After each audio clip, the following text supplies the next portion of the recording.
Good evening, everybody. Welcome to All Thing Considered from The Troth. I am Lauren Crow, President and CEO of The Troth.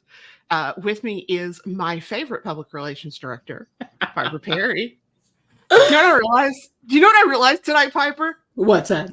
Tonight is a night for the she's, theys, and gays. Oh my gosh, yes! Oh my gosh, so much! So, I apologize for my camera angle, guys. My camera mount broke, snapped in half.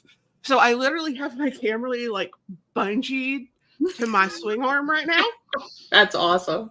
And I will 3D print a new mount tomorrow. But yeah, that was my script. I showed up at 1 minute before. So poor Piper probably had a heart attack because I hadn't shown up yet. So but we are so happy to have you guys with us tonight. And especially because Piper and I are going to be talking about one of our favorite topics, right?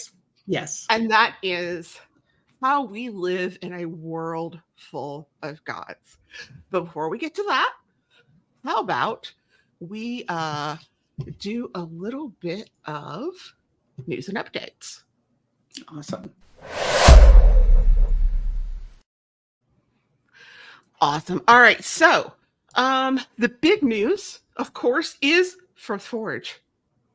Yes. I'm so excited to go to Costa Rica. After doing events and speaking with Esteban online, I'll tell you what, I'm really excited to finally meet Esteban face to face and meet the Costa Rican heathens. I remember when we did an issue of Iduna a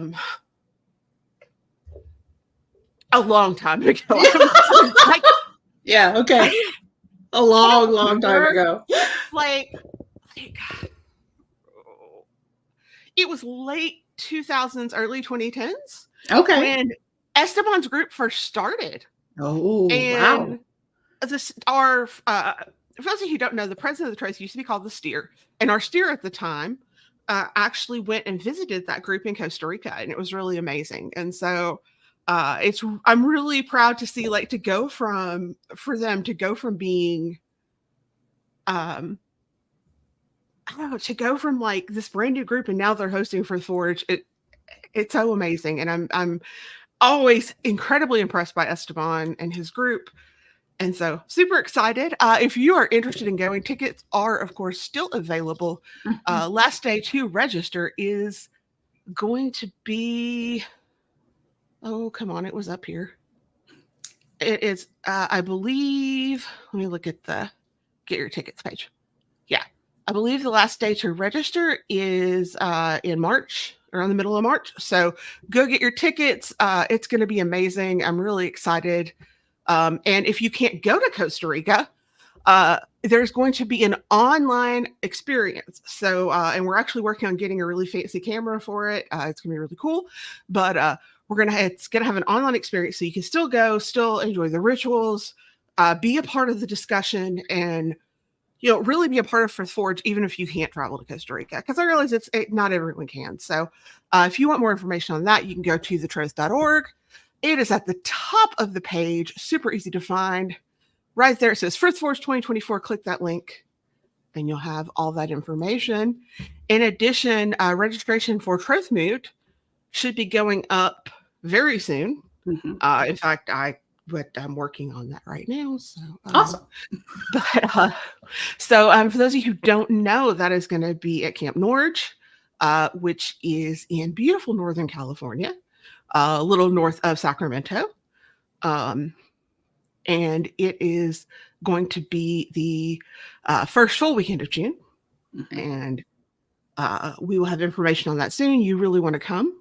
It's going to be awesome. And in more up-to-date news, Sunday is what I like to call the last of the holiday March, because if you've noticed, we had a holiday from September to February, and it's nonstop. So Disting, of course, is the final on the Norse calendar. And so we're going to have a live streaming bloat for that. And that is going to be at 1 p.m. Eastern time. which is 6 p.m. UTC. Look at me, I know my time. Awesome. And I'm quite proud of that sometimes. And that's going to be streaming where if you're watching this live or even on the replay, it's here wherever you are. So please join us. We're really excited about that. I'm going to be hosting it, hopefully with some surprise Kindred member guests. Cough, Ben, Wagner, cough. If I can get my Kindred all to get their butts over here. And so really excited to have that. So it's been a really cool time. Also, if you're a Troth member, we got lots of really great stuff coming up. 29th, of course, Drinks of Divination, as well as member moots, devotional group gatherings. I mean, we have stuff going on constantly. Like every Tuesday night, I'm in the frig a stitch and bitch. Like it's great. And we really have so much going on. So if you're interested in learning more about that or becoming more part of our mission to promote inclusive heathenry, you go to our website, troth.org, thetroth.org. Check that out. And we are happy to have you. News-wise, it's been pretty quiet. Only thing going on is Delphi, and I don't really want to talk about that right now. Totally understandable. My favorite, one of my favorite producers texted me today, so I'm probably going to talk about it next week. So okay, I understand. Yeah, I'm good. Covered. We're covered. If you want to know more of that, just tune into Court TV next week. Yeah. All right. So let us transition over into our main topic.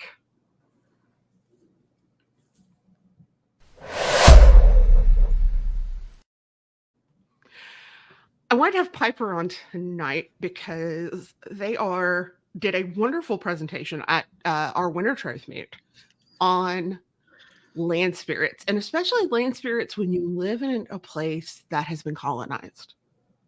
And I think while, this may not necessarily be something that appeals, I guess, to our European viewers quite as much, I think it's certainly an important topic for our North American, South American, Australian, really anywhere Britain put a flag. Yeah, pretty much. Or Spain or Belgium. Right. Right. There's a list. Or the chapter we have in Kenya, or we're talking about having in Kenya, things like that, right? And all of those places.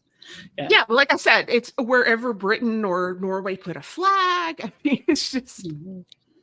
So we're going to talk about that tonight and talk about also kind of what does that mean? What are land spirits? What does it mean to kind of, I guess, localize your practice? What does that look like? And I think there's a lot of really great conversation to be had about this. But as always, before we get in here, I think we need to define our terms a little bit for people who aren't super familiar with what are these beings we're talking about. So in heathenry, a lot of focus does get put on the gods and goddesses.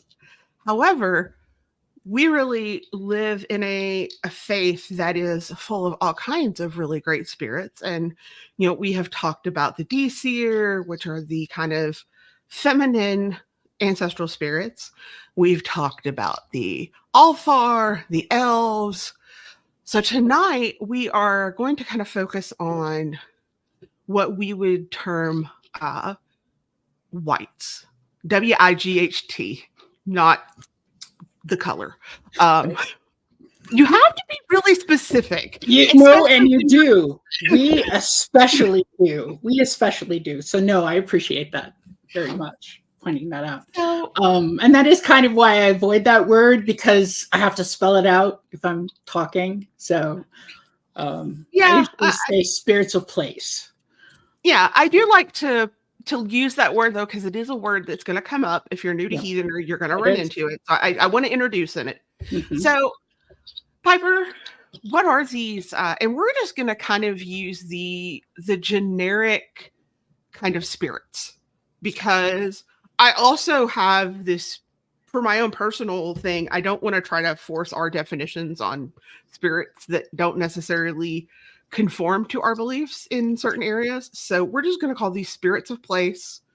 So what are these things? Okay, first I'm going to caveat very quickly. Number one, I have not trust clergy.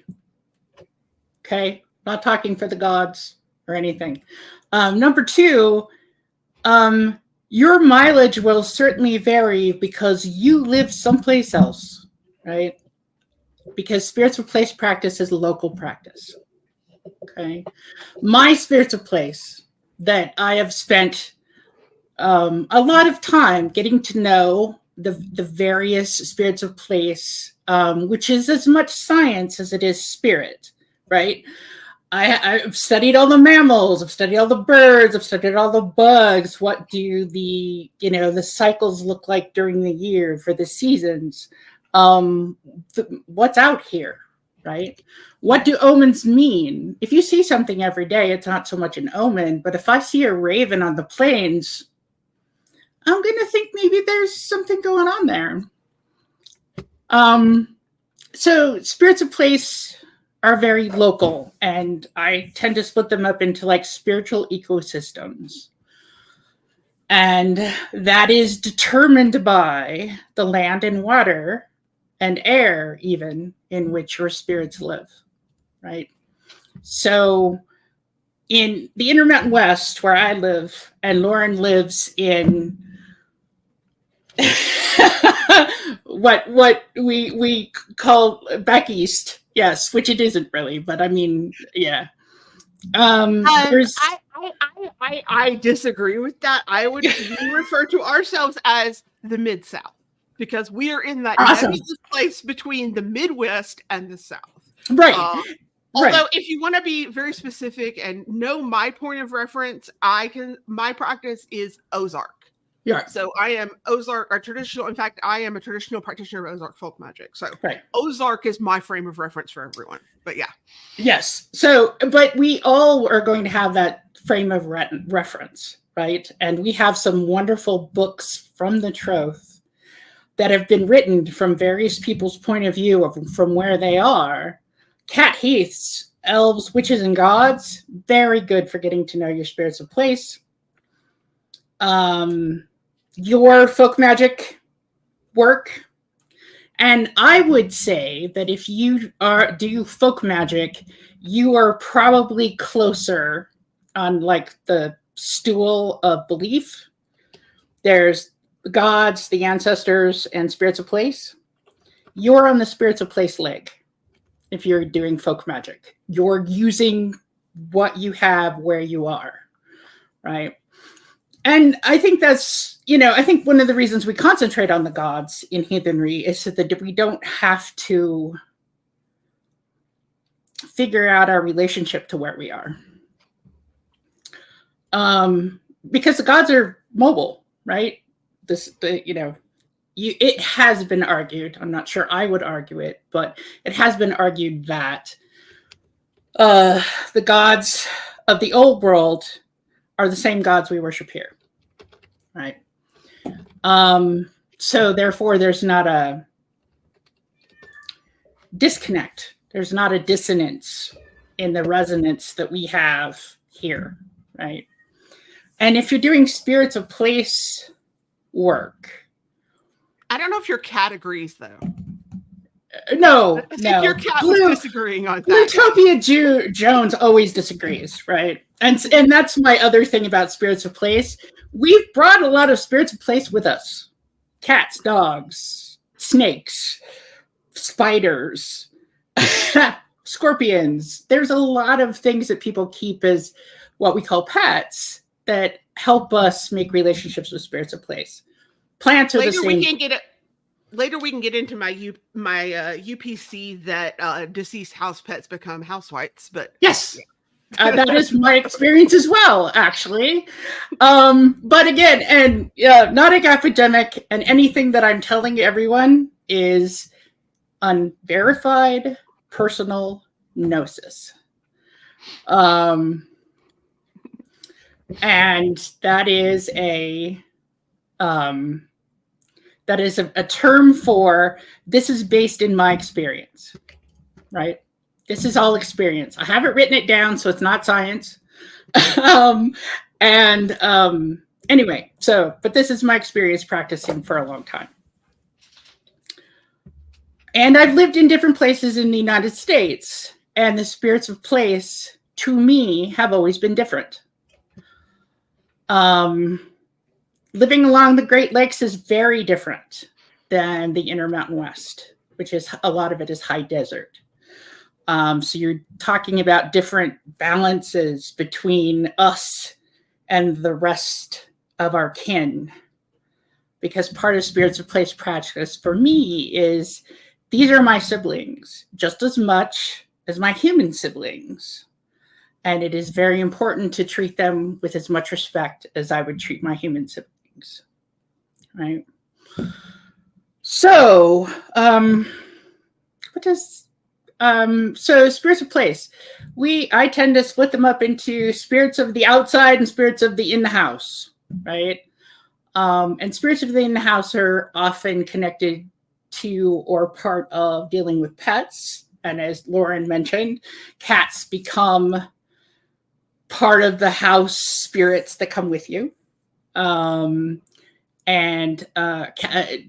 dogs that have also passed, cats that have passed, anything that you loved that has passed can or may or may not be part of your household. Some houses have spirits, some don't. Some house spirits follow you from house to house, some don't. I do not have explanations for those things. I just have observed it.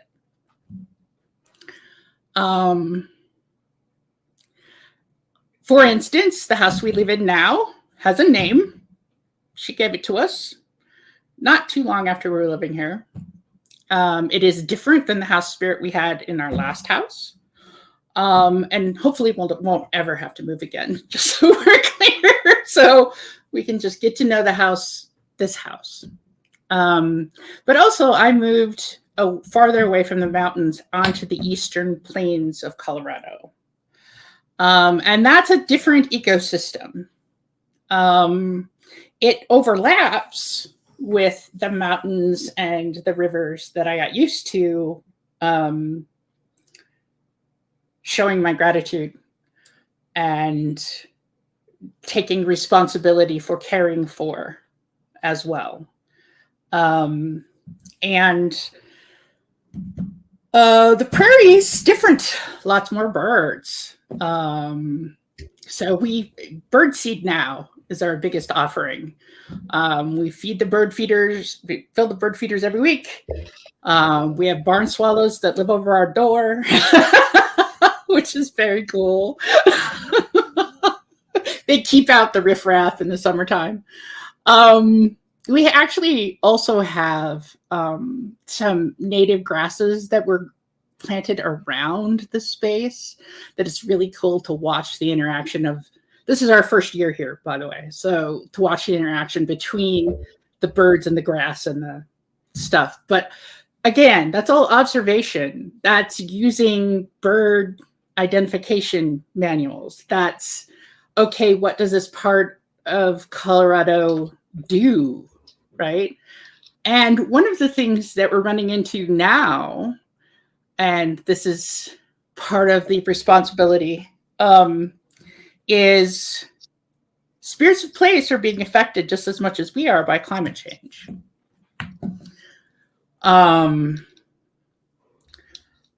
mean, I heard the saddest story. Even species we bring out with us, like crocuses and tulips and stuff.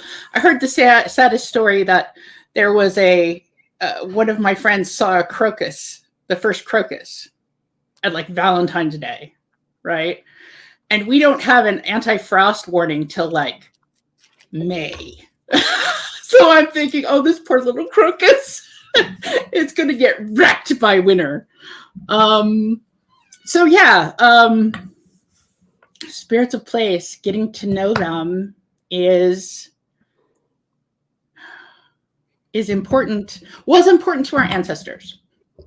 We know that from the lore, which the Troth has so graciously collected for us, so we can both look at the information from our ancestors and what they did to interact with their spirits of place, their tomte, their trolls, their, their forms of folk magic, and how we can interact with things that look similar here, right? That sort of sympathetic association.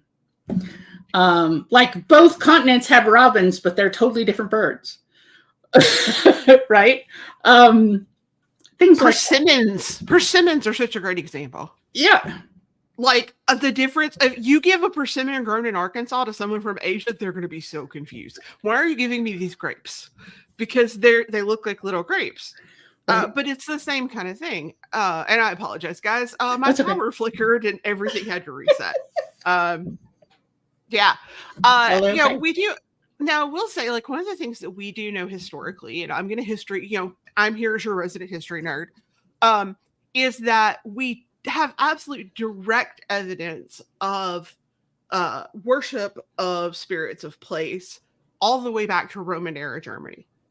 We have direct evidence for altars and inscriptions to Roman and German deities, but also spirits of place and guardians of place. And it was so important that Roman soldiers tried to get on the good side of whatever spirit or guardian of the place they were conquering was. Like, that's how vital these people believed. There were people who absolutely were still carrying this on up until the 11th century England. And I have a quote from Elfric's Lives of Saints, Volume 1. Some men are so blind that they bring offerings to earth-fast stones and also trees and to well springs, as witches teach. And they refuse to understand how foolishly they act, or how the dead stone or the dumb tree can help them, give them health when they themselves never stir from their places.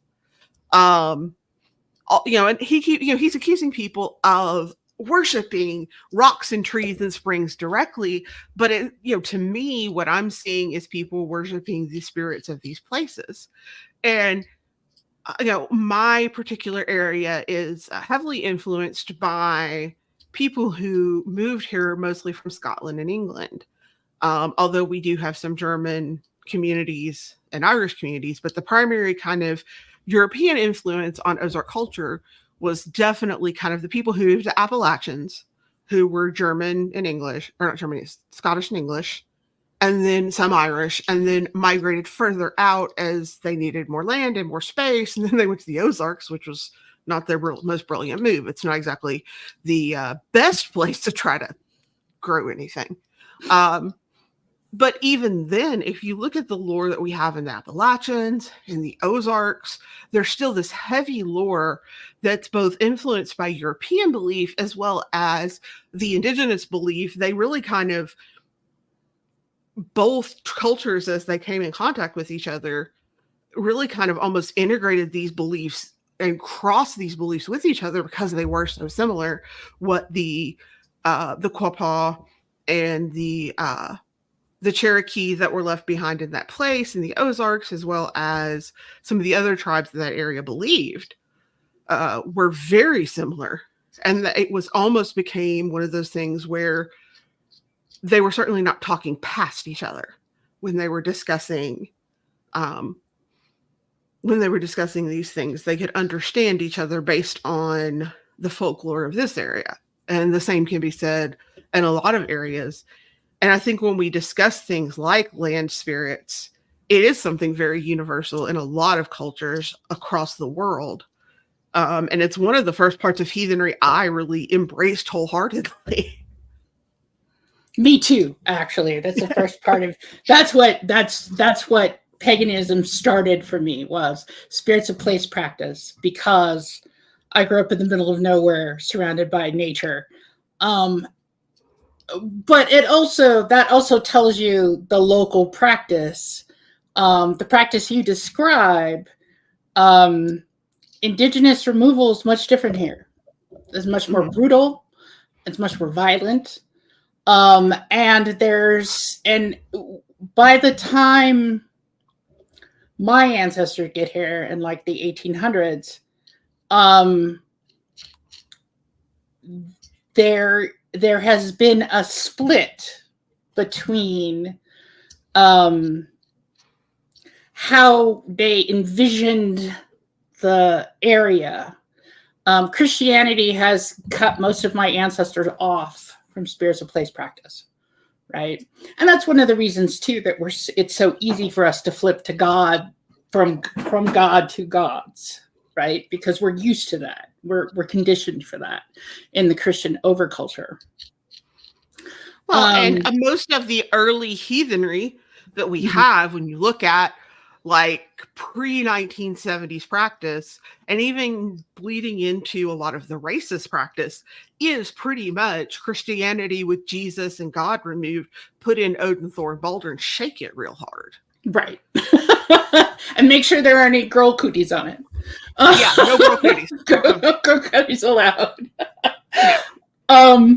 And so there's a difference, and so that also changes our relationship to spirits of place here, because we don't have most of us don't have a good relationship with the indigenous people that lived here before us.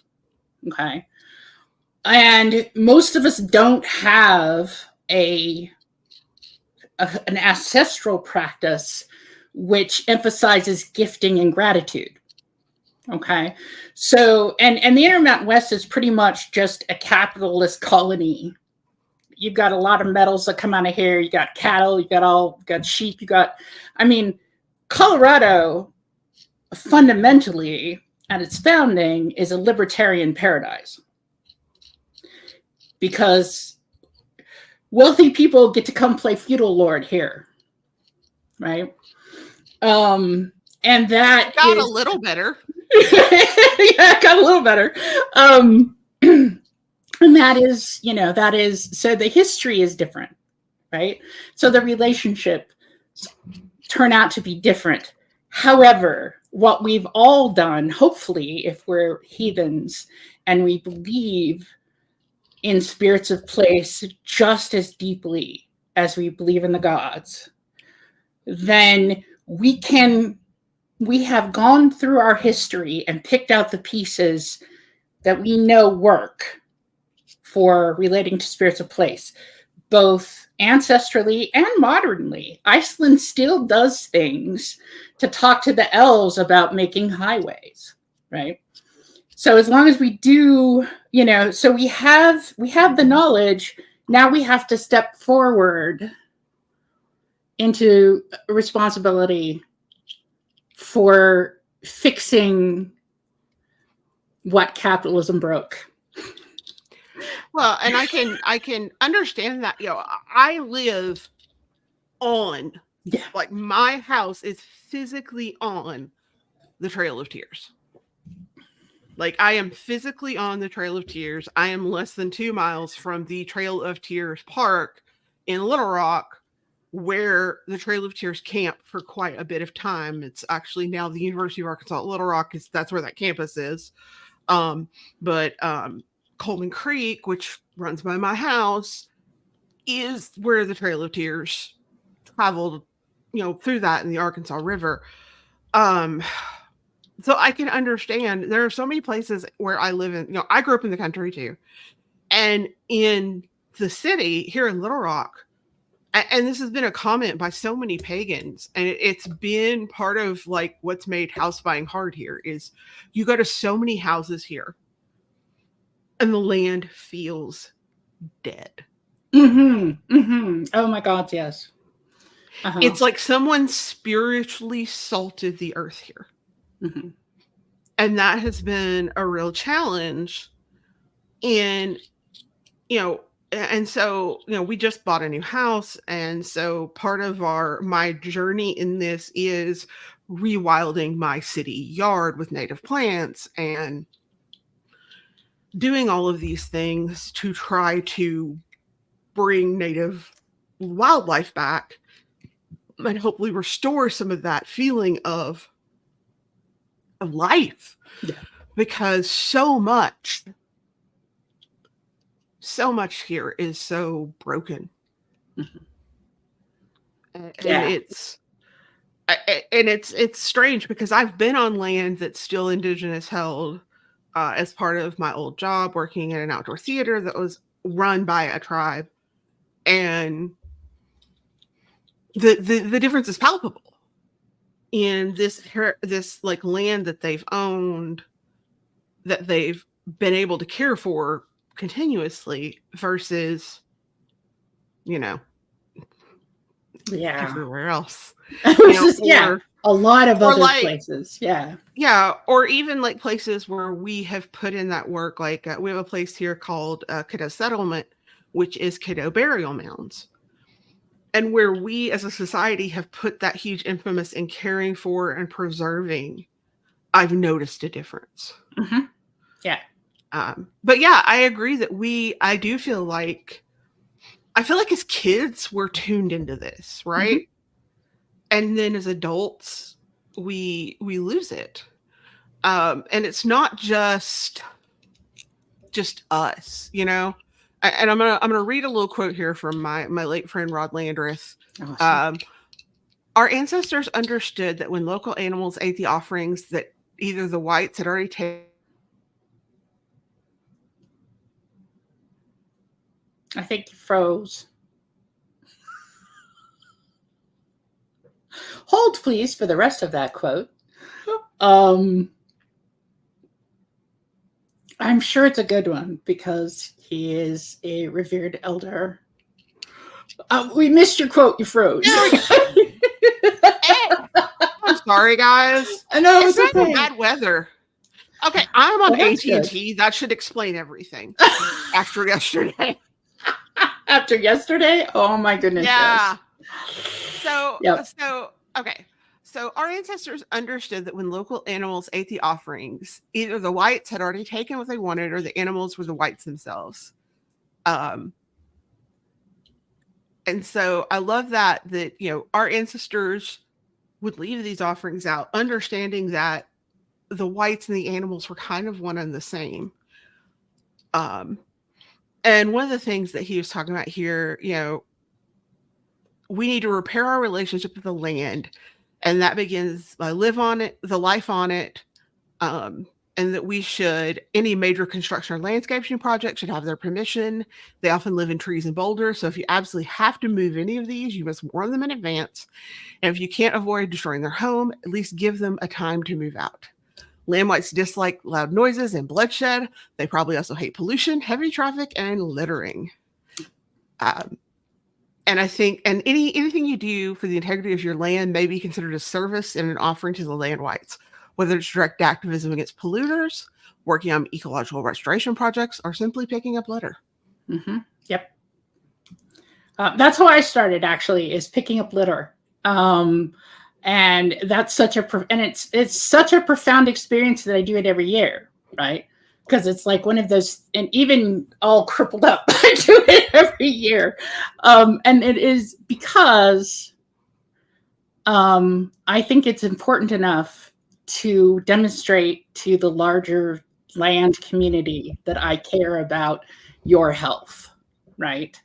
There's not a lot I can do about environmental policy. There's not a lot I can do about, except for, vote for people that agree with what I would like to see. As an individual, I can support land back policies, reparations, because I really do believe, especially in the part of the world that I live in, that the indigenous people that live here know how to help us. And we need to take accountability for the crap we've done here, right? And we can do that as individuals, and there's a whole bunch of us doing that as individuals. And what I'm hoping to see someday is like where we do this together, right? Where we rewild a space together, where we fight a pipeline together. Some of our grove went to Standing Rock during that period, our ADF grove at the time. that was a profound experience for everyone that was involved, right? And you know, when a cultural appropriation comes up, and I understand why that discussion happens, and also our Indigenous siblings have given us so many roadmaps. They've written them down. Braiding Sweetgrass is one of probably the most hopeful books I've ever read, by Robin Wall Kimmerer, about rewilding places, about how nature itself will rewild itself if we just leave it alone. But it works better if we help, because whether our ancestors did it or not, all the land we walk on, at least in the continental United States, has been walked on by somebody else before us. And they made relationships with the spirits of place. They became beloved of one another. So we need to respect that relationship, and we need to be accountable for how we've wrecked that relationship. Okay? Now, caveat, do what you can with what you have where you are. If you are living in poverty, if you are, I see this on Reddit a lot. People say, you know, what offering should I leave for spirits of place? I'm like, clean water is the best offering you can leave all over the country, because it means you understand that nurturance has to be pollution-free. And things like that. So be gentle with yourself, because it can be very easy to say, oh, I want to fix everything right now. And we don't have it. And here's the thing, like Standing Rock, I could obviously not go to Standing Rock for, right. I believe I was in the middle of my senior year of my second senior year of college, because I had to go back, and, you know, not able to go, but you know, that you can still, if you can donate money, if you can donate supplies, or even if something similar like using ResistBot, which is free. Mm-hmm. And what ResistBot does is it allows you to, for free, go in via text message or various chat bots and answer questions and write personalized letters to your legislators, mm-hmm. that are then mailed to them. Yeah. Through, you know, donations that they get, or people who subscribe to their premium, they're able to basically pay to then have these letters mailed to your Congress critters. Right. Some of them don't deserve to be recognized as humans. That's what I'm saying. Right. So they're critters. So to me, you know, there are things you can do that are, or, you know, even as simple as literally, you know, for me, even something as simple as before I leave in the morning, I walk, because I live on the corner, and one of the corners I live on is a pretty busy road. I'll walk outside and make sure there's no litter. Something as simple as that, right? Or, you know, there are so many things that you can do, that, you know, reducing your consumption, buying from, you know, if you have a desire to have, I don't know, something that is traditionally done by an Indigenous person, buy from mm-hmm. Indigenous people. Yes. You know, a lot of the things are fairly simple, and I'm going to put this out here, and I'm not going to talk about this from a cultural appropriation point. I'm going to talk about this from an environmental and land spirit point of view. Don't use white sage. Oh. Very specifically. White sage is one of the plants that helps prevent massive wildfires in the West. And the decimation and poaching of white sage for commercial use has been a huge contributor to the wildfires out West. Yep. Palo Santo, it takes almost 40 years to get a tree to the point it can be harvested. And then sweetgrass, one of the issues with sweetgrass is that the over harvesting for commercial use is actually taking away the sweetgrass that the Gullah people use to sustain themselves with their traditional crafts. Yep. So we have a huge, a lot of things that you may not think about, like not even, you're not talking about like cultural appropriation. I'm talking about direct environmental impact. Right. And there's a direct environmental impact to using these things. The over harvesting of sage, especially, you can almost tie. We had a really hard time finding a place for trophy meat this year out west. Part of that was because like 2/3 to 75% of all basically summer camp facilities and rental camp facilities have burned. Yeah. On the West Coast. Yep. It's bad here too about that. I mean, yeah, the wildfire season. Wildfire season used to be about May to September. Now wildfire season's all year. Yeah. In the Intermountain West, it's all year. We're always on fire somewhere. And that's really horrifying to me personally, as someone who grew up in those woods.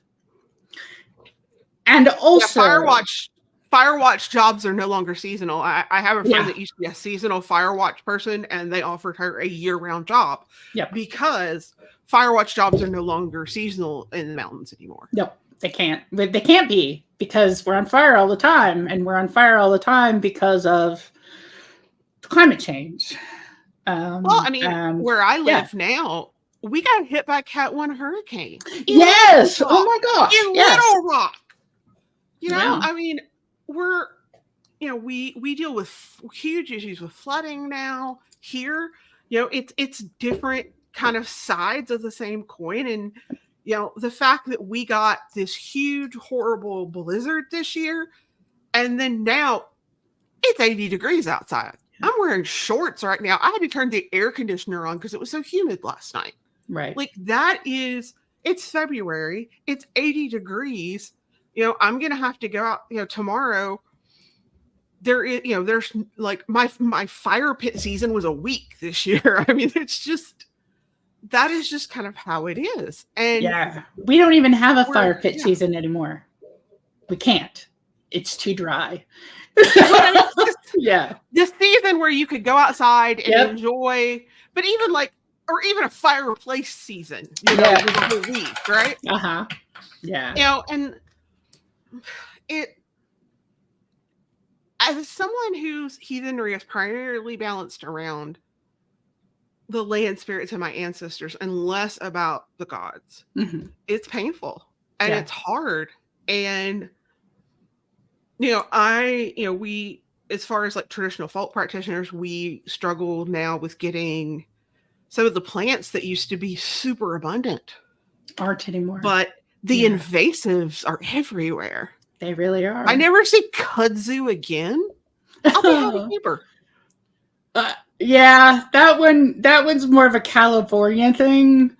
It's everywhere here. Yeah. It's just everywhere. The only thing that will take care of it is goats. Good. Like goats, if you want to get rid of kudzu, you have to hire goats, but it's like for a while. It takes them months to eat it down to the point it won't grow back. Wow. But it's just, or English ivy. I mean, just all of these invasives that have no natural, that's the thing about nature with a lot of these plants. Yes, there are aggressive plants, but they have other things that counterbalance them in the environment. But when you put an invasive in, you're really messing that up. You're really, really making that horrifying. Yeah. And I really do feel like when it comes to like, I do feel like, we used to see, especially when you talk about guardians of place and land spirits, where I live, we have two places here that have very strong indigenous histories of guardians of place, one being Hot Springs. That has been a place where with strong beliefs and ties, the other is Eureka Springs. And both of these places have had centuries worth of ties to people seeing these as a protective and restorative and protective, restorative, and healing place. Where the spirits were, and part of that belief is that the spirits were abundant here. It's no mistake I became a pagan in Hot Springs. Right. Oh yeah. No. And my influence was highly upon, sitting, I used to spend so much time sitting at the base of the big natural spring in Hot Springs with my feet in the hot water, reading a book, just drinking in just everything. And, I think about that feeling, and it's one of the best things in the world. Yeah, we have hot springs outside of Bozeman, Montana. It's very similar. Just one of the most beautiful, lovely places to be. And, we can all do something personal and also collectively. Because one of the things that I've noticed, and one of the things that, worries me in the middle of the night on occasion, is that we're all doing personal work. We're all trying to figure out our place in the universe. We're all trying to make strong and right, healthy relationships with the people around us, with the non-people around us that are, spirits of place, with our ancestors. And for a lot of us, healing ancestor stuff is really difficult. And we're all sort of pushing on a giant balloon at different places. And I feel like if we push together, we might have more luck being successful in changing our culture, because it is a cultural problem. Even though spirits of place are local, one of the biggest problems we have is a cultural problem, which is a buying culture rather than a gifting culture. We're missing gratitude, and we're also missing accountability for a lot of the things that we do. I just had a conversation recently about how much water someone was using and where it was coming from, because drought, right? We've been in a drought for decades, on and off. And they didn't know. They didn't know where their water came from. They didn't know if it was drinking water, because drinking water gets used on lawns usually, unless, it might help unhoused people, and then it's like recycled water, please don't drink. They have these big signs, which is also a horrifying thing to me, because I think taking care of our human siblings should be easier, because we identify with them, right? They're humans like us. And as we've seen, that's not necessarily true. And so how can I expect people to treat spirits of place with respect when they don't even treat other humans with respect? And I think one of the other, we're living in the late stage capitalism hell. Yep. But to add to that, in my experience, of course, being in pagan communities now for almost, I don't want to talk about how long. So horrifyingly long, yes. My paganism's old enough to rent a car, Yeah. That kind of thing. I do worry, one, I think that we have three really huge hills to get over. One is the huge amount of people who come into pagan practices, heathenry, but really it's all of them, with extreme amounts of religious trauma, who either don't want to get better, they want to revel in that hate and that pain, or lack the resources. they're two distinct camps. Trust me. They are. Oh God, yes. just go hang out on any atheist group. You'll see what I mean. Yep. I call them evangelical atheists or evangelical, people who are super big mad at Christians. Yeah, big mad. And then the other side of it, we have that. So then we have a dominant culture that values the individual over the community. And that has been and now let's put on top of that our religion and our myths were used from the Victorian era forward, really until I would say 25 years ago, as a gross misrepresentation of what Vikings were, so that it could be used by the British, whoever, as a means for not nationalization, it was nationalization for the Germans because they wanted unification, but yep. You're looking at nationalism, as well as things like manifest destiny and conquer and colonization, right? Yep. Now, take all that and put the big bow of massive global mental health crisis, and it's a wonder any of us are standing. Yep. And the problem becomes like, how, right? And this is not like, it genuinely becomes frightening because you don't know how. Mm-hmm. Where is the how? And you look for places to try to repair and then you find out that a lot of the authors in these spaces of trying to repair ancestral repair and stuff are terrible people. And it's you literally end up in this horrible space. What do I do? Of hopelessness. Mm-hmm.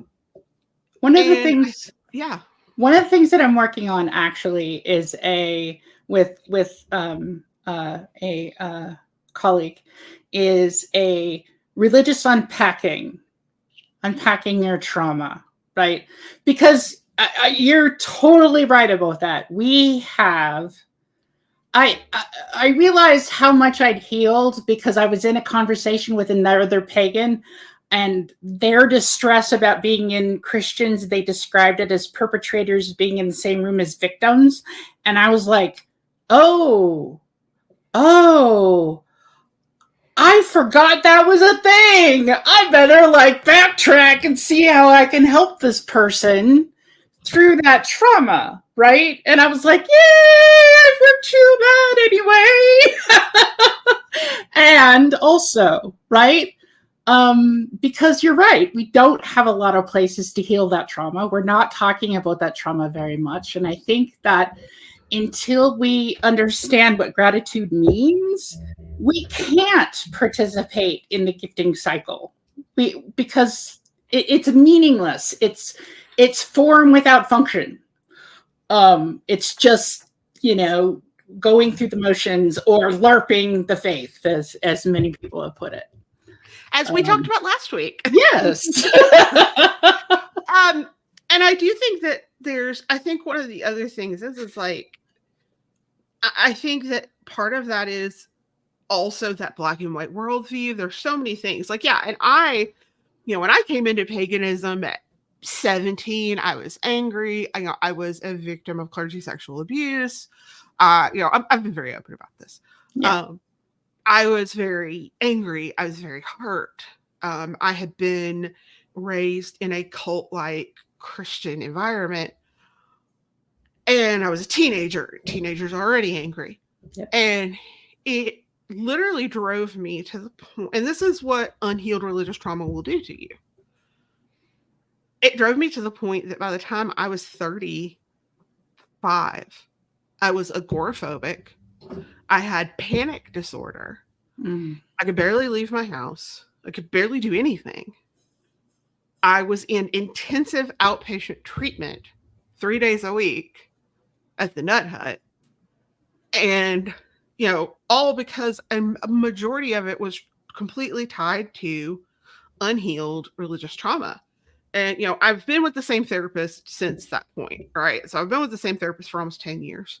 And, she told me the other day, she goes, I am so profoundly proud of how far you've come. I remember who you were 10 years ago. And, I'm blessed that I was able to have that. And I don't think I would be in the position I am now and able to have the conversations I'm able to have, be able to parse the world in less of a black and white way if I weren't here, right? Yeah. And to set my ego aside, and that's the thing. I think a big part of it is it's hard for a lot of us to set our egos aside. It's hard. We live in an era of, attention and social media and everything else. And as I say, as we're streaming on social media, I'm not the biggest fan of social media anymore. It gives me a lot of things. I had to get completely off a lot of things. It gave me so much anxiety. Same. I don't think it's healthy for us. No. I mean, there are great things about it, but I think this constant online stuff, go outside and touch grass, guys. And I'm saying this online, but still. But it is definitely that thing of how do we help each other then? How do we not only heal ourselves, heal our community? Because that's really the only way we're going to be able to move forward and do anything, whether that is landwights, whether it's rewilding, whether it's, building a hop or whatever your goals are. Sane environmental policy in your state. Yeah. I know. That ship has sailed like hundreds of years ago. I'm in Arkansas. We're too paranoid, apparently, that the Chinese are buying our farmland. Okay. And so instead of passing legislation about something useful, we're going to pass legislation about the Chinese buying farmland. But I mean, that's the thing. It's how do we? I think as we're taking steps forward, we need to reach back, right? Because the steps we're taking forward are for our descendants, right? But we need to reach back to our friends, to our siblings, to our and say, okay, I don't know much more than you. And also, this particular thing healed my heart. Mm-hmm. This might help you, right? I'd love to have more mental health professionals. I have a referral list that I keep for people in Colorado. And also, a lot of that is garbage right now, right? Just like, and Cory Doctorow has this great word for what's happening to our culture and to our world. It's called enshittification. Because that is the easiest way to make money in late stage capitalism, is just knock down the quality of everything. And that includes mental health care, right? I know. There's a reason I've been with the same therapist for 10 years, and it's because I'm in Arkansas, and finding someone who's marginally pagan friendly has been a chore. Yes. Actually getting someone who tries to really understand. Right. I will say this: if you are severely struggling with mental health, or struggling with addiction, Heathens in Recovery is a 9-step program developed specifically from the Heathen framework. And we have weekly meetings on Sundays on Zoom. So I highly encourage anyone who is in need and does need that support, please consider joining us. It addresses, when it comes to mental health and addiction, science supports what's called a 3-legged stool model, where you take care of the physical, the mental, and the spiritual. Heathens in Recovery is not here to replace the physical and the mental. We are here for the spiritual component. However, it is wonderful to have that support as part of the holistic treatment of addiction and mental illness, which I'll just throw out here would be how it would have been treated in pre-Christian Europe. It would have been a very holistic community-based treatment. And that's the thing, like, and that is the problem. That is the only thing about like pre-Christian Europe that I pine for, right? Like a lot of people have like these romanticized ideas. The only thing I kind of pine for is the idea that like how deeply spirituality and community were just kind of folded into tied everyday together. life. Yes. Yeah. And like that to me is important, but like the rest of it's kind of, and it's like not just the humans either. It's everyone in the community, right? I like, beyond that, I like indoor toilets and refrigeration. And I farmed. I don't want to farm. That's hard freaking work. I'll tell you what. Oh my gosh. I trapped boll weevils. Yeah. Yeah, I'm down.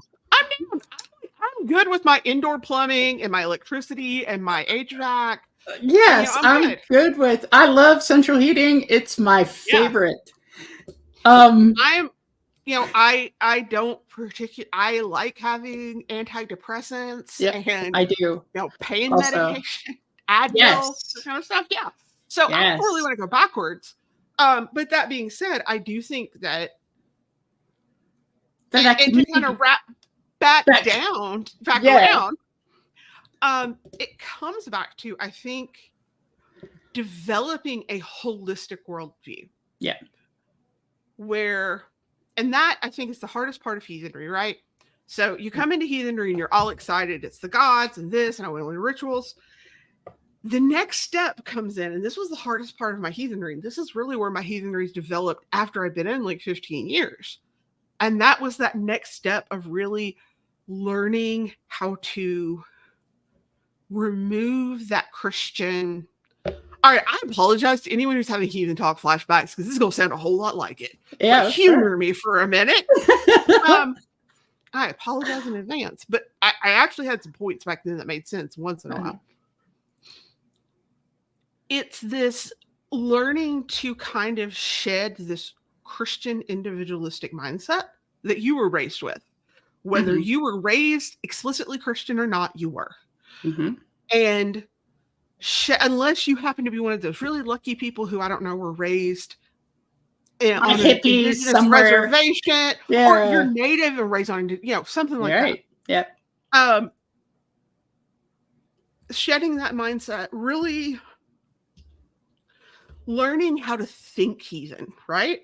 Because that's the hardest part, right? You can go through the motions and you can do that, but really internalizing your belief. There. Now I can say it in a way I never said it back then. Internalizing your belief and really starting to think like a heathen. It's kind of like when you learn a language, and that moment when you start to think in that language instead of having to translate it in your head. I knew that I knew sign language when I stopped thinking, okay, how do I sign this? How do I sign this? And I just signed it, right? And so it's the same way when you when you really start internalizing the ethics and start internalizing those ideas, when it becomes second nature to think about the Landspirits, right? When it becomes second nature to, consider them as much as you consider yourself, or your pets, or, whatever. And that can be hard for me because I'm a busy person, but it's that kind of thing. Or when you instinctively reach down and pick up litter, not because you fell victim to the 80s propaganda of, the crying indigenous person. No, the crying Italian person, yes. Pretending to be indigenous person, yes. I have no problem calling that guy the crying Italian because that's what he was. Yeah. Awesome. Iron Eyes Cody. Yeah. But yeah, like picking up litter because, or even like to me, and this is, I even offer to the Landspirits at my office, right? Yeah. There's a specific flower bed, and like let me tell you what, I offer energy drink to it half the time because that's what I have with me going into the office because I have to go to work at butt o'clock in the morning. I've been up since 5 o'clock. I'm currently fueled by spite and energy drinks right now. But yes, one of the most profound things, there's an indigenous educator that runs a learning indigenous conversations, Kaya Bordner. And one of the most profound things she said is, fix your families. because that is where a lot of our breakage comes from, both personal trauma and that, because we mentioned when we're kids, we see everything. We see the spirits of the trees, we see the spirits of the grass, we see the spirit in each frog, we see all that stuff. And our families tell us, either through the language of science, everything and the difference between inanimate and animate objects, or religion, a Christian overculture of, no, humans are the only thing God gave intelligence to. It doesn't matter which in that spectrum you are, you're taught as a child that even if you see stuff like that, don't tell anybody. And it's not important, and don't do it, and that we are individuals, and that we are, self-reliant.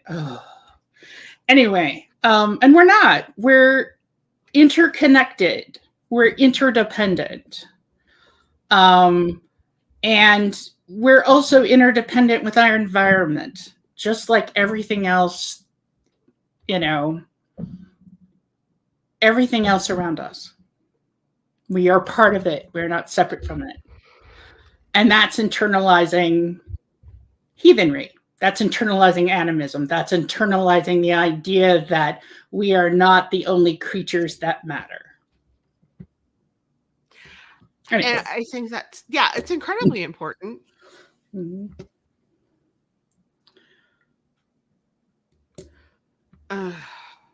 Okay. But are you okay? Excuse me one moment. Yeah, sorry. Dealing with somebody on Twitch. Give me just a moment. Okay. People, I'll deal with it in a minute. So, yes. I think that's super important. I think that one of the things that we have to remember as heathens, as people, is we have to, fix our families. However, I do want to caveat that if you are in a situation where it is not safe for you, then that's, don't force yourself to fix your families and put yourself in a situation that's unsafe. Yes. I visited a Buddhist temple last Saturday, and one of the things the monk was talking about is to speak Dharma is to live with a difficult person. And if you live with a difficult person, you have the ability to speak Dharma. And of course, the problem with that is sometimes that difficult person is abusive. You should leave, right? So again, you have to add like nuance to this conversation. If you're not safe in your family, don't try to heal it. Chosen family is just as legitimate, just like store-bought chemicals are just as legitimate for your brain as if your brain doesn't make them, store-bought's just as good. Right? Yeah. Chosen family is fabulous. I think chosen family is so important, and I do think that we really do need to have that, and like I said, I have a wonderful chosen family. I'm very lucky. I'm also lucky that I do have members of my family who are great, and members of my family that I just ignore. It's just, you have to make also, and I think that it used to be, the discussion used to be very common of like, Frist doesn't exist anymore. You don't owe, and I think that there is to some degree to that, because I do think we often struggle when people in your family aren't heathen, don't share your worldview. They have that very individualistic worldview. So then what do you do, right? How do you mitigate? Like, how do you deal with this? And that's hard. That's really hard. It is. It's certainly not one I've figured out, just to be clear. No. Yeah. I would, and I think that's where professionals come in handy. Yep. And I do think that that's super important to talk about. And I will say, but when it comes to your land spirits, as someone, I practice traditional Ozark folk magic, and folk practices, and I teach classes on it quite frequently. And the amount of disappointment I get when I roll up, I start, and people ask, well, what kind of book should I get on this? And I'm like, so first you need a Pearson's Field Guide to the area you live. Oh my gosh, yes. Yes. And they're never happy with that answer because they want something bigger and mystical and magical. And I'm like, honey, you need to be able to identify your plants first and get to know them. And I always tell people, and I think this is a really good way if you really want to kind of start from scratch, getting to know a land spirit. Mm-hmm. This is something that I do with a lot of people. It's pretty tried and true. Pick a plant that you have strong associations with. If your mom always made homemade red sauce, maybe you want to grow oregano, right? Mm-hmm. The point is, pick a plant. Any plant. Grow it. From seed to harvest. Mm-hmm. Nurture it. Use as much of it as you can for whatever purposes. I usually encourage people to do like an edible plant of some sort, mm-hmm. right? So that they can truly like experience, use it as an incense, use it as culinary, whatever things you can do with it. Maximize every use you can think of it. Grow it literally out to seed and save the seeds to be replanted. Right. Be deeply involved in that full life cycle of that plant. And that is a way that I have found from so many people that can really open you up, right? To really knowing and learning about a spirit, right? And really knowing what a land spirit feels like. Mm-hmm. And from there, all of a sudden you feel brilliant. Like all of a sudden you can feel it and you feel this energy and you understand in a way that you didn't before. Another way, of course, is finding like the oldest tree you can find. One of the strongest land spirits I've ever felt, there's a magnolia tree in Old Washington, Arkansas. Ooh. And it's so big and so old that there's a freaking picnic area, not a picnic bench, a picnic area under it, like inside of it. And I think that that's another thing that you can, places like that where these plants are very heavily rooted and have a ton of history. Researching places where were draws for people and have always been draws for people, like hot springs or I'm trying to think of other places. We've got a lot of mountains here. Yeah, mountains. Yeah. Pikes Peak, the Garden of the Gods, Red Rocks. These beautiful places that are definitely inspirited, that are just wide and joyful and, somewhat strange. Yeah. So I'm going to toss something out here to you, Piper.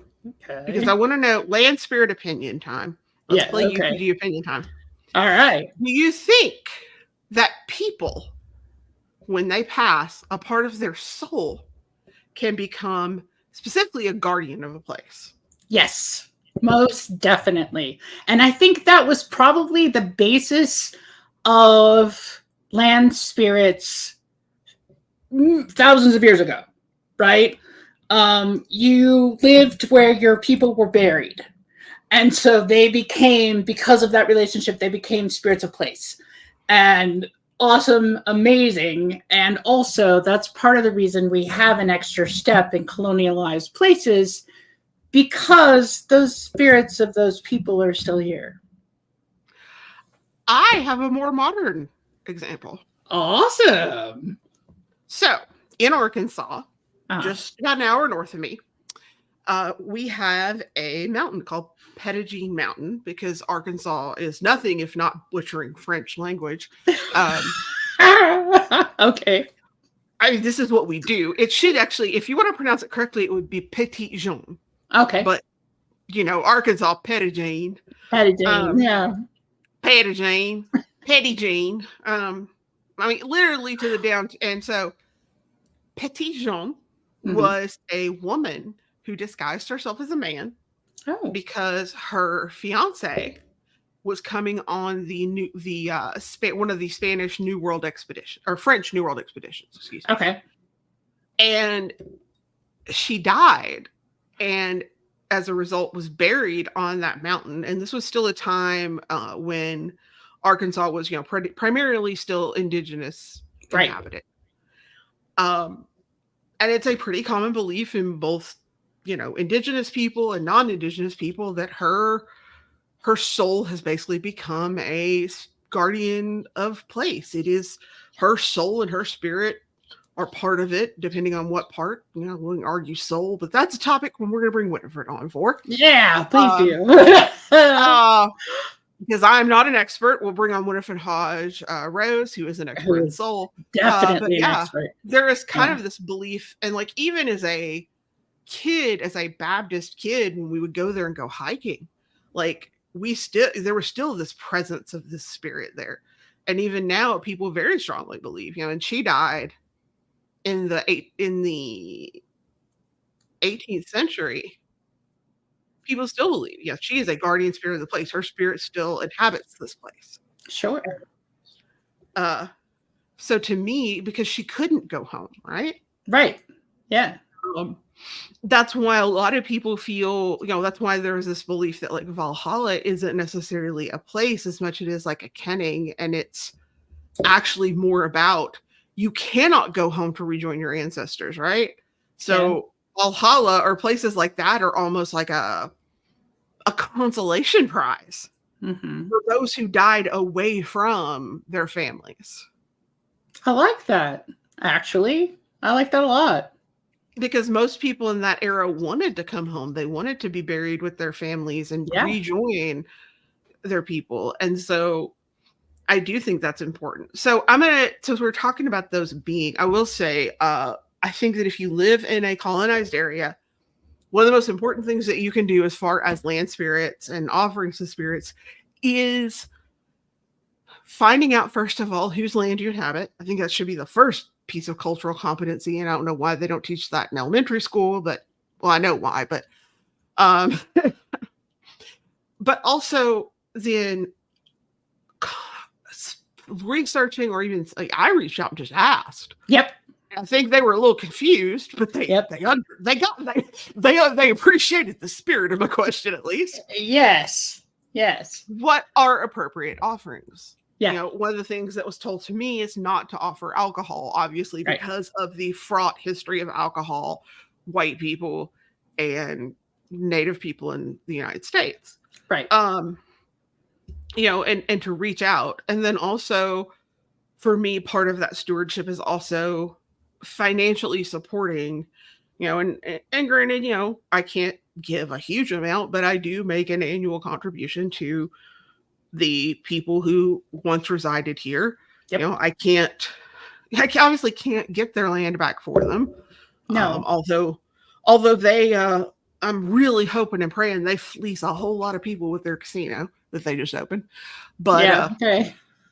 Well, it's a weird feel. Like we have so many casinos like that. I'm like, yes, I agree. Do it. This is the first one we've gotten. So okay, yeah, this is our first one. Cool. But I would really like to be able to, but it's also respecting that, offering what it is with land back. That's what I can do. And then also, within the organization, we've had conversations, and we're having conversations right now about how we can appropriately, when we have Trothmoot in the US and the different places, how can we appropriately respect and honor and pay tribute and, support these tribes' land that we are on, these groups. Which led me down a whole rabbit hole about learning about the California Hacienda indigenous system, which is like something I didn't even know about until yesterday. So. Yeah. Well, and the thing is, land back and all of those things work really well, making those relationships. Land acknowledgements are necessary, but not sufficient. There has to be something behind. Yes, this is the people's land I live on. Wow, let's do whatever the heck we want.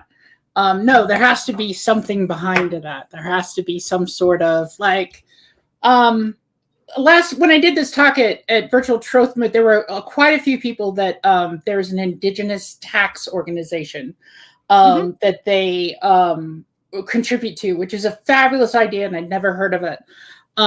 Here in Colorado, there's a whole bunch of like rewilding projects that they do that they throw open to volunteers. Things like that. It doesn't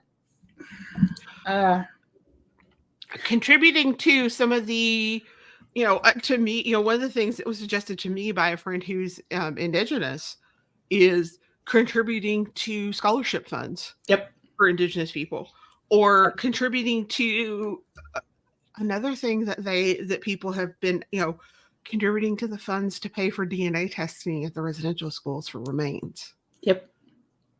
Which is horrifying that we even have to do that. But, but to me, we were kind of tossing back ideas and thoughts. One of the thoughts I had is like, what if we added a small amount on the Trothmoot registration and that money went directly to the people whose land that we're on, right? I think it's a fantastic idea. Was one of the discussions we were having. It's not something I can do unilaterally. The board's going to have to discuss it, but some thoughts that I had. If we added on a small amount to help, and that money goes directly to we don't to those people. It's literally just here's a check for however much. Here's a check for $200, $300. Mm-hmm. Yeah. Thank you. Yeah. This is our gift of gratitude for you, right? And for being on your land. And yes. Yeah. And then I found out that not far from where we're having it, there is a exhibit on those people. And so my thought was, oh, cool. I'm thinking, for anyone. So part of what I'm going to talk to them about is maybe Sunday afternoon, because the museum is open on Sunday afternoon. After Trothmoot officially closes, those of us who want to, I can make reservations for a tour, and we can actually go through this tour at the museum and actually see, information on this group. It's stuff like that. It's and like, to me, the basic cultural competency of even knowing what indigenous people lived on the land you live on now. Yes, most people don't know. Right. For me, it's complicated because the Trail of Tears thing means there are so many displaced peoples. There were so many displaced indigenous people here as well. Mm-hmm. But, and the other thing is, and I'm probably going to piss a lot of people off when I say this. Okay. A lot of us were led to believe as children we had indigenous ancestry. Oh my God, yes.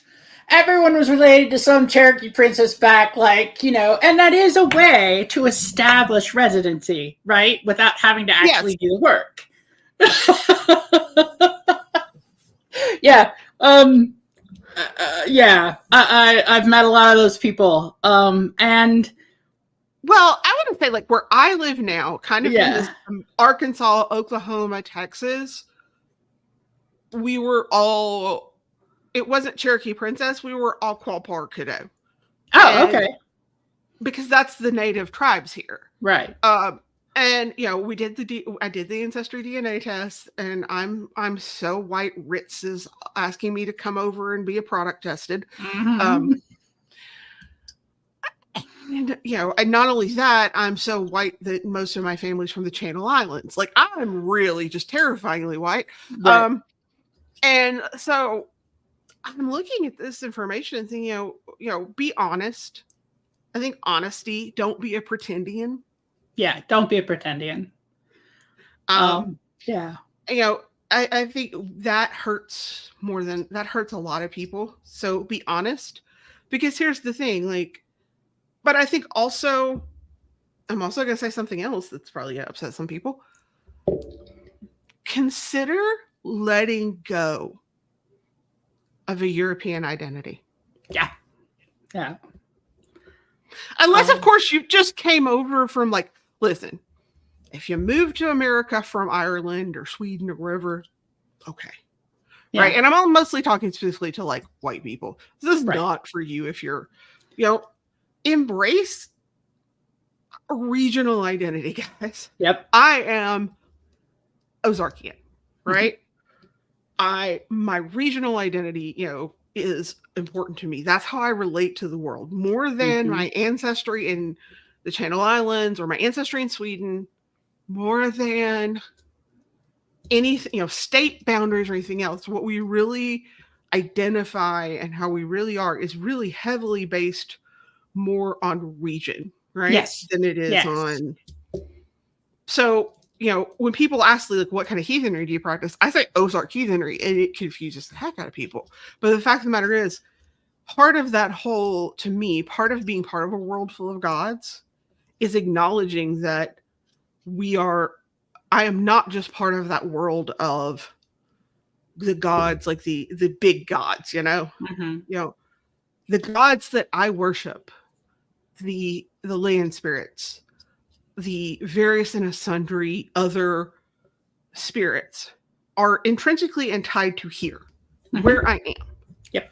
They are not tied to Scandinavia. They are not tied to Iceland or England or Germany or even where you are in, Colorado or California or, Alaska or Costa Rica. It is here. And those gods, those beings, that's who I need to develop a closer practice with. And it was so freeing. I really started doing this only a couple of years ago. But it's so freeing when suddenly my focus is no longer about, am I a Norse? Am I this? Am I Anglo-Saxon? Are you Continental German? Are you Anglo-Saxon? Are you, Right. And there's nothing wrong with that. But I do think there's a lot of freedom in embracing the fact that I live here in Arkansas, unfortunately, sometimes. I live here. This is the reality. These are my vatir. These are my spirits. Yes. My practice has to adjust and learn and grow and be with them. Yes. And not be so focused on somewhere that, quite frankly, I'm not a part of. I don't have a lot of investment in because my investment's here. Yep. And the minute I do that, it also led me to a higher amount of investment in my community here. Yeah, for sure. Because you're not listening. Yeah. Yeah. You're not trying to build a relationship across. It's not, and that relationship isn't just across the ocean, but it's also across time, because our European siblings have been Christian for the last however many long decades, centuries, and they don't have the same issues and or problems in front of them, right? They're not solving the same problems. They're not having the same discussions. They're not doing that because they don't live here. We don't live there. And so we can't pretend that we do. That's probably going to upset some people, but we can't pretend we do. Well, I feel like a lot of times we also get these because we aren't there. We don't experience this in the day-to-day. It's like how I look at Natalie Dormer, and I think she's beautiful. And like I joke, I would leave my husband for her. Sure. Yeah. But at the same time, I don't have to clean up or pick up her socks either. No, you don't. Right? We have a very idolized version of what these spirits are in Scandinavia or Iceland. What we know is often from what we've seen, what we've read, what we've seen. Yeah. It's not the day-to-day experience like what we have here. Right. And I think that's super important. It is, because we need that closeness. Because if we don't have that closeness, we're going to keep repeating the mistakes that we keep making, right? Which is spiritually bypassing so many things that can make our lives richer, right? And that is spirits of place practice makes your life richer. Oh, yeah. And so, okay. So, Piper, I'm going to throw this out here with this question to you. Okay. If someone wants to start tomorrow, right? Yep. They've been watching us. They think this is spirit of place practices are a great idea. So what would be your method? How would you tell someone to begin that relationship with spirits of place in like their home where they are? Okay. Hilariously enough, it starts very much with what plants grow where you are. All of us have like a native plant directory, usually through our state's college system, that tells you what grows in your state. Okay. Also, native. Also, I just want to say, also, yeah. Naturalist societies. Yes. Master naturalist. It's like It's like a master gardener, but cooler. I know. So cool. And get to know that plant, grow that plant, harvest that plant, figure out what you want to use that plant for, and commune with that plant in a way you would commune with a person. Make sure it has water, make sure it has food, make sure it has enough light. If you're not a plant person, and I know people that have brown thumbs, that's totally cool. Someplace outside, whether it is a physical feature, or like a creek. We have a creek back behind our home. And when I first moved in here, I sat down because I had never seen this creek before and said, "Hello, I'm here to get to know you. I'm going to do the offering. Thank you for keeping this back here so that my house doesn't set on fire," because that's actually what the creek is the fire break. And just, do it consistently, right? And if you don't have the spoons to sit in meditation for hours at a time, 5 minutes, right? Say hello to your kitchen. Say hello. And there are people that think I'm absolutely nuts because I'm talking to all the things all the time. That is, however, how you build relationship, just like you would with a person, right? And you get to know everything about that thing or that place. What does it signify? The creek back behind us is named after a major mining magnate, right? So why is that bad? Right? What was the original name of that creek, which I haven't found yet? But yeah, get to know the land, walk it, sit on it, breathe it in, watch how it changes over time. That is how I would suggest building a relationship with just about any spirit of place, whether it's in your house or outside, is you have to sit sort of in communion with it, sort of sit and get to know it and get to know how it changes over the seasons, get to know how it changes in a day, the sunlight, where does it fall on it? A lot of the same tips that you would give someone about gardening, right? Where's the sun in your yard? So where do you plant the plants that need sun versus the ones that need shade? Right? This is the same process, except you are getting to know the unseen neighbor, your unseen sibling that lives there. Something that I recommend for people who are like, I'm all brown thumb, I can't, is get a bird feeder. Mm-hmm. Yeah. For me, one other thing that really helps me is, when I moved into this house, I gave myself a month to get a feel, right, of what things were. And from there, I always pick a spot. And that's going to be my offering spot where I leave those offerings. And that spot, as my old house, I did this, and as I'm here, that spot will gradually grow. It will turn into a flower bed, and it will have, it gradually becomes this one corner that, while I tend to everything, this is this one very special place that's kind of like the, where I am very specifically creating almost a sanctuary for those spirits. Mm-hmm. Like I am creating them a land spirit spa.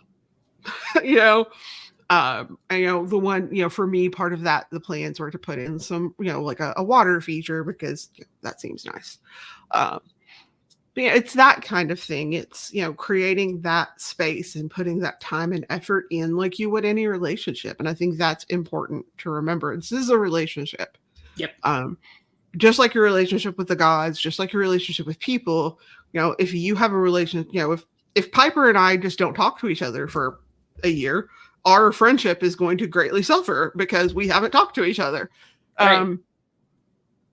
If you ignore your partner, your spouse, whatever, your relationship's going to fall apart. If it's the same kind of thing, you have to nurture it. And, to me, having that place, like I said, birds, bird watching, I think, is a great way to connect with spirits of place. Seriously. And in fact, if you're interested, something that you can do that's going to be significantly helpful if you're in the US and happen to be in an area with the eclipse, they're actually looking to study birds during the eclipse. Mm-hmm. And what they're asking people to do is essentially record bird sounds during the eclipse to see how the eclipse affects bird song, which I think is really cool. So I'm pretty excited about that. That is very cool. I mean, that's one thing. Going out and observing the cycles of nature, right? So basically getting back in touch with nature, even if you're in the middle of the city like I am. Mm-hmm. That is, and that's the thing, even in the city, when you talk about like pre-Christian, Roman, German, even in cities, you still had examples of spirits of place. You had guardians of cities. Like, it's not even necessarily just a land thing, because you have guardians of cities. You have gods and spirits who are guardians of cities, of forts, of whatever. So, for me, we have this beautiful fertility statue downtown, and no one can tell me that's not the guardian spirit of Little Rock. Right. I worry about her because I feel like that's way too big of a job. But I mean, I understand that. Yeah. But that's that kind of thing. Like, let's I think that there's so much you can do, and then engage with community with all of it. Mm-hmm. I think anything you do to help rewild and is going to help, and that includes like I said, master naturalist. There's a program called National Park in Your Backyard. That's what I'm currently doing right now. I'm trying to get my yard next year certified as a national park in my backyard, cool. a national park yard, which basically means that 70% of my yard is native plants and awesome. that attract pollinators and other wildlife. So that's my project, hopefully within the next year. We moved here in the middle of the summer. There was no way I was getting anything like that done last year. Same. Yeah. Same. By the time we moved in, it was 100 degrees. That wasn't happening. But yeah, I think that is important. So if you want to know more about land spirits, spirits of place, and all that, you can go on our website, click on resources, and click on spirits. Spirits will give you a lot of great information, not just on that, but also on the DC or the Alfar, spirits of land and sea, housewights and home spirits. Lots of really great information there. Or you can check out, of course, Our Truth. Volume 2 covers that in great detail as well. And I think that is really great. You could always be like, I mean, and maybe one day we'll get to be like Iceland, where literally they wouldn't put a road through somewhere because there was a guardian spirit there, and we can't do that. Well, and I'm heartened by the fact that that's not just happening in Iceland, that's happening in New Zealand, that's happening in South America, which is one of the reasons I'm excited about Frithforge, because we have siblings that have a totally different experience with their place and their spirits of place. I'm so looking forward to hearing what they have to say about that.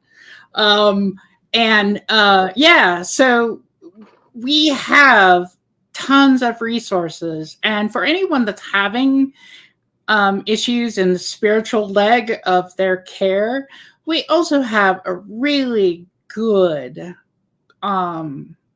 director of service, Tim Adams, that is just the sweetest, kindest, will reach out to anyone that he can to help them and connect them to resources so that they can help themselves in their region. So by all means, reach out to us. If you're in that situation, we'll see if we can hook you up with someone that can help you.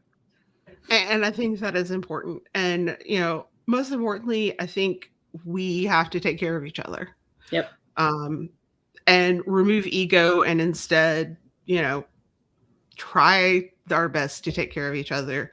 There are so many things in this world trying to destroy people that I truly hope all of us can get to the point where we're building people up and building the land up and building everyone up, not just people, but everything. Yep. I mean, I think it's incredibly important to do. And I genuinely hope that at the end of the day is where we go. If not, if anyone knows somewhere I can go that does that, that would be great. Unfortunately, there's not one whole place that does that, but there are a lot of places that do it much better than we do. I really look forward to hearing them talk about what they're doing in their spaces, whether it's our European siblings or our South American siblings or our Central American siblings or our African siblings. I'm very much, this conversation needs to be wider and wider, not wider. Yeah. I'll tell you one that I'm really, really interesting. There's actually been some interest, and we've actually got some contacts from India. Oh, awesome. Really curious to see how that. I would love to see how heathenry would develop in India. Like that. Yeah. So cool. So, oh my gosh. Yeah. Yes. And I do think that that's a really amazing idea. So, yeah, thank you so much, Piper. Always love having you here. You're so much fun. Thank you. And we are going to call it a night, guys. Thank you guys so much for joining us. March starts a very special month for all things considered because March is family month. Yep. So we are going to be focusing on families.